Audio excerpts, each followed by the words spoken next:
ఏం కోస్తుంది? మేము మంచిగానే ఉన్నాం కదా, 10 రోజుల నుంచి వానలు మంచిగా పడ్డాయి, మాకేం కష్టం లేదు కదా, ఎందుకు బీజేపీ వాళ్ళు తిరుగుతున్నారు అని చెప్పి ఈ మధ్యలో కొంతమంది పెద్దలు అడుగుతా ఉన్నారు. మీ గౌరవ శాసనసభ్యులు పెద్ది సుదర్శన్ రెడ్డి గారు కూడా అడుగుతున్నారు. బీజేపీ వాళ్ళు ఊర్లు తిరిగేటప్పుడు మేము అడిగే ప్రశ్నలకు సమాధానం చెప్పండి, మీరు ఎందుకు వచ్చిరో చెప్పండి అని అడుగుతున్నాడు. అన్న, మేము వచ్చిందే ప్రజల కోసం వినడానికి వచ్చినాం, ప్రజల కష్టం వినడానికి వచ్చినాం. మీరు 2018 ఎలక్షన్లప్పుడు మా మేనిఫెస్టో, మా భగవద్గీత, మా ఖురాన్ అని చెప్పినటువంటి మేనిఫెస్టోలో 57 ఏళ్లు నిండిన వాళ్ళకి పింఛన్లు ఇస్తాము అని చెప్పారు. 65 ఏళ్లు చాలా ఎక్కువ అవుతుంది, వృద్ధులకు కష్టమవుతుంది. రెండోసారి మేము అధికారంలోకి వస్తే 57 సంవత్సరాలు నిండిన ప్రతి ఒక్కరికి పింఛన్లు ఇస్తామని చెప్పారు. అన్న, మహేశ్వరం గ్రామంలో 57 సంవత్సరాలు దాటి డిసెంబర్ 2018 నుంచి కొత్తగా ఒక్కలకిట పెన్షన్ వస్తే పెద్ది సుదర్శన్ రెడ్డి గారు దయచేసి మీరు ఇక్కడికి వచ్చి చెప్పండి, మేము సరిదిద్దుకుంటాం.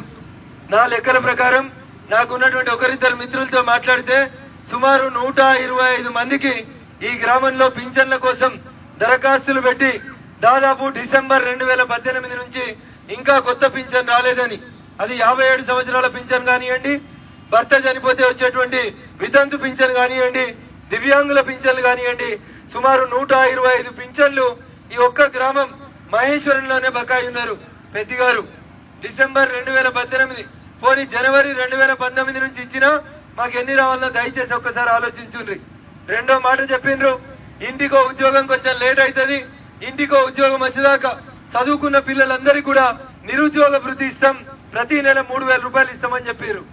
నా ముందు నా వెనకాల కొంతమంది మహేశ్వరం గ్రామ యువకులు ఉన్నారు. ఒక్కసారి ఆలోచించండి దయచేసి, ఒక్కరికి కనీసం ఒక్కరికంటే ఒక్కరికి ఆ 3116 రూపాయలు మీ మహేశ్వరం ఊర్లో వచ్చిందా ఒక్కసారి దయచేసి ఆలోచించండి. నేను పెద్ది సుదర్శన్ రెడ్డి గారిని తిట్టేందుకు, ఇంకెకరినో విమర్శించేందుకు రాలేదు. మొదటిసారి గెలిచినప్పుడు ఏమన్నారు, తెలంగాణ పసికూన, మొన్ననే గెలిచినాం, ఏడాదాయ వచ్చి 2 ఏళ్ళ 3 ఏళ్ళ 4 ఏళ్ళ అప్పుడే అంబాడుతాడా, అప్పుడే పాకుతాడా, అప్పుడే పరిగెడతాడా అన్నారు. మొదటి టర్మ్ అయిపోయింది, రెండో టర్మ్ కూడా మంచి మంచి ముచ్చటి చెప్పింది సారు. ఆ మాటలన్నీ నమ్మినాం. కాంగ్రెస్ అనికి తెలివి లేదు, వాడు చిన్న చిన్న డబ్బాలు ఇల్లు కట్టిస్తున్నాడు. ఒక అర్ర కట్టిస్తే ఎట్లుంటారు అర్రల, నన్ను గెలిపియండి, నేను 2 అర్రలు కట్టిద్దా, ఒక అర్రల అత్త మామ ఉండొచ్చు, ఒక అర్రల బిడ్డ అల్లుడు ఉండొచ్చు, వెనుక బర్రె ముంగట కోళ్లు మేకలు అన్ని కట్టేసుకోవచ్చు, మంచిగా తెలంగాణలో మంచిగా బతకొచ్చు అన్నాడు పెద్ది సుదర్శన్ రెడ్డి గారు. దయించి మీరు మహేశ్వరంకి వచ్చి ఈ ఊర్లో ఎంతమంది పేదోళ్ళకి డబుల్ బెడ్రూమ్లు గృహ ప్రవేశం చేపించినవో జర చెప్పన్నా. అడిగితే ఏమంటారు, ఇసుక దొరుకుతలేదట. ఏం దొరుకుతలేదు? ఇసుక దొరుకుతలేదు. వరంగల్ జిల్లాలో భూపాలపల్లి నుంచి మేము వేసిన రోడ్డు, సిసి రోడ్డు మీద, వరంగల్ హైదరాబాద్కి వేసిన రోడ్డు మీద మీరు సాయంత్రం ఎవరైనా పోయి చూడుర్రి, రోజు 1000 ట్రిప్పులు ఇసుక పోతుంది. మరి ఏ ఎమ్మెల్యే తిత్తున్నాడు, ఏ ఎంపీ తిత్తున్నాడు, ఇసుక ఎందుకు అమ్ముతున్నారు, ఏడికి పోతున్నారో నాకు తెలియదు. ఇంకో ముచ్చట చెప్తారు అప్పుడప్పుడు అడిగితే, సిమెంటు ధర పెరిగింది, కాంట్రాక్టర్లు వస్తలేరు. 5 లక్షలు పెట్టి గరీబోనికి డబుల్ బెడ్రూమ్ కట్టమంటే కాంట్రాక్టర్ వస్తలేడు. దుబ్బాకలో రఘునందన్ రావు ఉండేందుకు, నరసంపేటలో పెద్ది సుదర్శన్ రెడ్డి గారు ఉండేందుకు 2 కోట్లు పెట్టి ఎమ్మెల్యే క్యాంప్ ఆఫీస్ కట్టమంటే కాంట్రాక్టర్ వచ్చిండు, క్యాంప్ ఆఫీస్ అయిపోయింది, మా సుదర్శన్ అని పోయి అదే ఇంట్లో ఉంటున్నాడు. అంతేనా, అబద్ధం చెప్తున్నాడా? ఉన్నాడా ఎమ్మెల్యే సాబ్ క్యాంప్ ఆఫీస్ లో? ఉన్నట్టు మాట్లాడితే ఊరందరికీ నిష్ఠూర్కమంట. కొంతమంది కోపం వస్తుంది ఇట్లా మాట్లాడితే.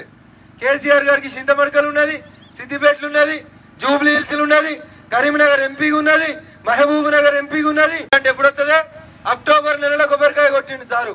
100 బెడ్రూములు 10 ఎకరాలు 200 కోట్లతోటి ఇల్లు కట్టాలనుకున్నాడు సారు. కొబ్బరికాయ దసరా కొట్టిండు, ఉగాది పండుగ గృహప్రవేశం అయింది. అంటే దసరా నుంచి ఏప్రిల్కి వస్తే సార్ ఉండే ప్రగతి భవన్ అయింది. నాకు ప్రగతి భవన్ మీద కోపం లేదు. నేను అడుగుతుంది ఏంటంటే 100 కోట్లు ఖర్చు పెట్టేటువంటి ప్రగతి భవన్ అవుతుంది 6 నెలల్లో. మొన్న మీరు శంకుస్థాపన చేసిన సెక్రటరియట్ కూడా అయిపోతుంది, దసరా పండుగకి సెక్రటరియట్ కూడా అవుతుందంట. 1000 కోట్లు పెట్టి సెక్రటరియట్ అవుతుంది. మనకిచ్చే ఇల్లు ఎంత అన్నా 5 లక్షలు. ఒకటి అత్తకు, ఒకటి అల్లునికి 2 బెడ్రూములు, వెనుక బర్రెకు, ముంగట దుడ్డకి. వచ్చిందా మహేశ్వరంలో డబుల్ బెడ్రూమ్? ఎవరికైనా కోపం వస్తే నేను పోయినాక ఒకసారి గుండె మీద చేసుకొని ఇంటికి పోయి ఆలోచించుండ్రి. ఇవి నేను చెప్పిన మాటలు కాదు, టిఆర్ఎస్ పార్టీ వాళ్ళ ఎలక్షన్ మేనిఫెస్టోలో రాసింది. మాకు అది భగవద్గీత అని చెప్పిర్రు. ఇవి మేము చేస్తాము అని చెప్పిర్రు. చేసిరో చేయలేదో ఒకసారి చూడండి. ప్రజలు కష్టాల్లో ఉన్నారు. నియోజకవర్గానికి 1,00,000 ఎకరాలకి నీళ్లు ఇస్తామన్నారు. ప్రతి నియోజకవర్గానికి ఒక ఇంజనీరింగ్ కాలేజ్ ఇస్తా అన్నారు. ఒక 100 పడకల ఆసుపత్రి ఇస్తా అన్నారు. అన్న మీ నర్సంపేటలో 100 పడకల ఆసుపత్రి వచ్చిందా లేదో ఒక్కసారి ఆలోచించురు దయచేసి. ఇవి అడిగితే మా పెద్దన్న కోపం వస్తుంది. కోపం వచ్చి రకరకాలైనటువంటి మాటలు మాట్లాడుతూ ఉన్నారు. మేము అందుకనే ప్రజల పక్షాన ప్రజల గోస విని భవిష్యత్తులో మేము అధికారంలోకి వచ్చిన తర్వాత గతంలో కాంగ్రెస్ చూసిరు, గతంలో తెలుగుదేశాన్ని చూసిండ్రు, కొట్లాడి తెచ్చినమన్న టీఆర్ఎస్ కూడా చూసిరు. ఇప్పటిదాకా మోకారు అన్నటువంటి పార్టీ భారతీయ జనతా పార్టీ. ఒక్కసారి మాకు అవకాశం ఇయ్యండి. ఈ ముగ్గురి పాలన కంటే భిన్నంగా నరేంద్రుడి నాయకత్వంలో పల్లెలని అభివృద్ధి చేస్తామని చెప్పేందుకు మీ గోస విని భవిష్యత్తులో మేము భరోసాగా ఉంటామని చెప్పేందుకు మీ ఊరికి వచ్చినాను. పట్టపగలు చాలా ఊర్లు తిరుక్కుంటూ ఇక్కడ దాకా వచ్చినాం. ఇంత గొప్పగా ఆశీర్వదించిన మీ మహేశ్వరం గ్రామ పెద్దలకి, అన్నదమ్ములకి, అక్క చెల్లెళ్ళకి అందరికి కూడా శిరస్సు వంచి నమస్సుమాంజలు తెలియజేస్తూ నేను మళ్ళీ చెప్తా ఉన్నా, ఇది రాజకీయ కోణంలో ఎవరినో తిట్టడానికో ఎవరినో బదనాం చేయడానికో రాలేదు. నేను ఇక్కడ కొద్దిసేపటి క్రితం భోజనానికంటే ముందు గురుజాల అనే ఊరికి పోయినా. కేసీఆర్ గారు 2009లో గురుజాలకు వచ్చిండు. ఆగస్టు 28వ తారీఖు నాడు 20 గంటలు ఉన్నాడు ఆ ఊర్లో. పల్లె నిద్ర అని చెప్పారు సారు. అప్పటి ముఖ్యమంత్రి రాజశేఖర్ రెడ్డిని వాడు ఆంధ్రోడు కాబట్టి డెవలప్ చేస్తలేడు అన్నాడు. నేను అడుగుతున్న కేసీఆర్ గారు, జూన్ 2, 2014 నుంచి ఇయ్యాలటి దాకా నీ బస్సు, నీ కారు గురుజాలకు ఎందుకు వస్తలేదో ఒకసారి చెప్పమని అడుగుతా ఉన్నా.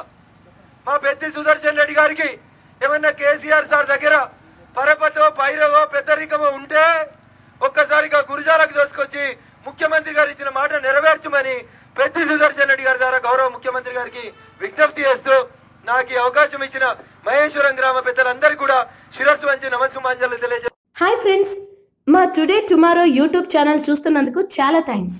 మరిన్ని లేటెస్ట్ వీడియోస్ కోసం వెంటనే సబ్స్క్రైబ్ చేయండి. అలాగే ఈ బెల్ ని కూడా రింగ్ చేసేయండి. మా నోటిఫికేషన్స్ అన్ని మీ మొబైల్లో వస్తాయి. అలాగే మా వీడియోస్ మీకు నచ్చితే లైక్ చేయండి, షేర్ చేయండి, నచ్చకపోతే కామెంట్ చేయండి.